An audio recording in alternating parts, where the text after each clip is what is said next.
अस्सलाम वालेकुम बेटा। ये तो कुछ जिस तरह से एंगल्स के बारे में मैं आपको बता दूं, कुछ एंगल्स हैं और एंगल कहाँ यूज़ होते हैं, ट्रिग्नोमेट्रिक फंक्शंस के साथ यूज़ होते हैं। तो किस तरह से इसका थोड़ा सा कॉन्सेप्ट देख लें, या आपने रिलेट नहीं करना, अभी सिर्फ जो मैं समझा रही हूँ जस्ट इसको ही चेक करना है, ठीक है। हमारे पास बेसिकल ट्रिग्नोमेट्रिक फंक्शंस होते हैं, या तो ट्रिग्नोमेट्रिक फंक्शंस बोलते हैं और या बोल सकते हैं ट्रिग्नोमेट्रिक रेशियोज़। अब वो बेसिकली क्या होते हैं, 3 मेन फंक्शंस होते हैं और 3 उनके रेसिप्रोकल होते हैं। तो जिस तरह से अगर मैं बात करूँ, हमारे पास फर्स्ट ट्रिग्नोमेट्रिक फंक्शंस होता है। फर्स्ट क्या होता है, वो होता है हमारे पास साइन थीटा। तो ये थीटा बेसिकली एंगल है। तो जो 60 डिग्री 30 डिग्री जो रेडियन में भी ले सकते हैं, पाई में भी ले सकते हैं, वो रेडियन में भी ले सकते हैं और डिग्री में भी। तो साइन थीटा दूसरा जो मेन फंक्शन होता है वो होता है बेसिकली कॉस थीटा। और थर्ड हमारे पास जो फंक्शन होता है वो होता है टेन थीटा।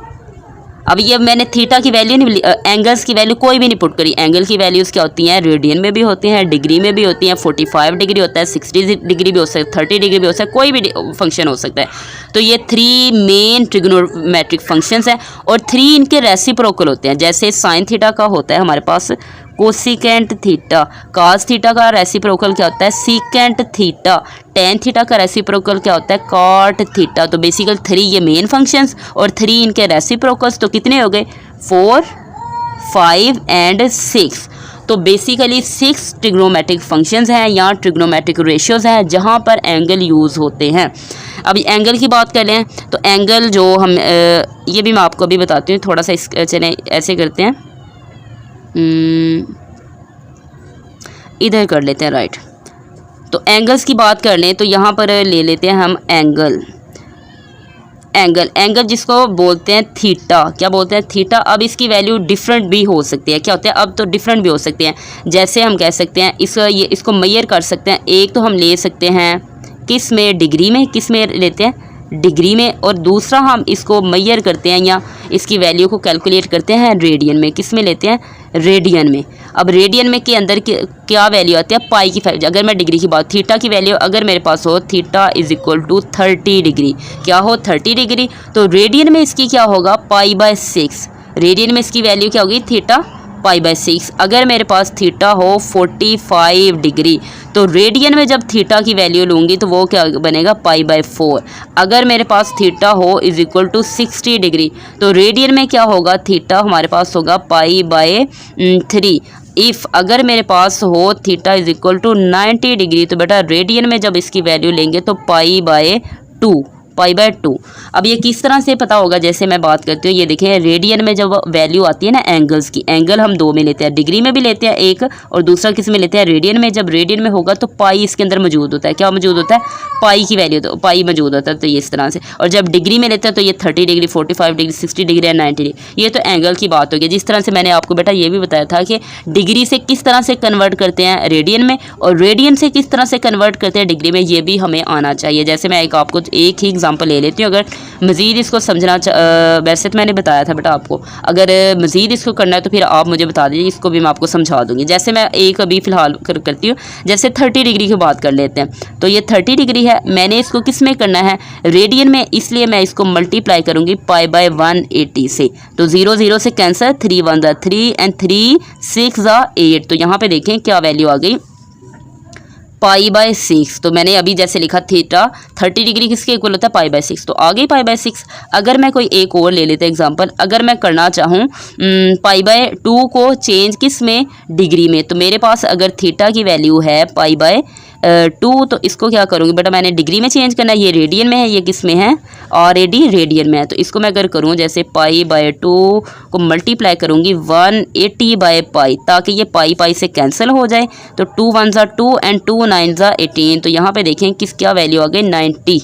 तो ये 90 डिग्री, जैसे पाई/2 लिया, इसको कन्वर्ट कर दिया 90 डिग्री में, रेडियन से डिग्री में। इसी तरह से डिग्री में लिया था तो किस में कन्वर्ट कर दिया, रेडियन में। ये बेसिकली एंगल का होगा। और ये एंगल कहाँ यूज़ होते हैं, ये एंगल इन 3 ट्रिग्नोमेट्रिक फंक्शंस के साथ यूज़ होते हैं।